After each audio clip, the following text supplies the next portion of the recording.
ద్రాం దత్తాయ నమ. జై గురుదత్త, శ్రీ గురుదత్త. విశ్వరూప స్వామి అయిన పరమాత్ముణ్ణి కేవలం దత్త అంటే చాలు. నీకు నేను ఇచ్చుకున్నాను, నువ్వు నాకు ఇచ్చుకున్నావు, దత్తుడైపోయావు. నాకు నువ్వు దత్తుడైతే నీకు నేను దత్త అయిపోయాను అనే ఒక అర్థం వస్తుంది.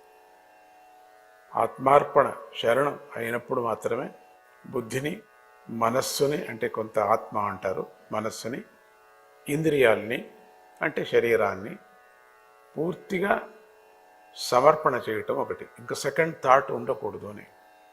మళ్ళీ సెకండ్ థాట్ వచ్చిందంటే దత్తాపరాధం అవుతుంది.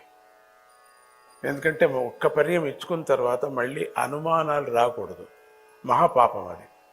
అందుకని అంతగా తయారు కావాలంటే పింగళనాడు కూడా ఒక్కడే అట్లా చేశాడు. అందరూ ఊరికే ఆత్మార్పణ ఆత్మార్పణ అని చెప్పుకుంటారు, కానీ ఊరికే నోటి మాట అంతే. అంతా మేము మీకే ఇచ్చుకున్నామని అంటారు, కానీ అంతా నోటి మాట. ఆ లెవెల్కి రావాలి మనం.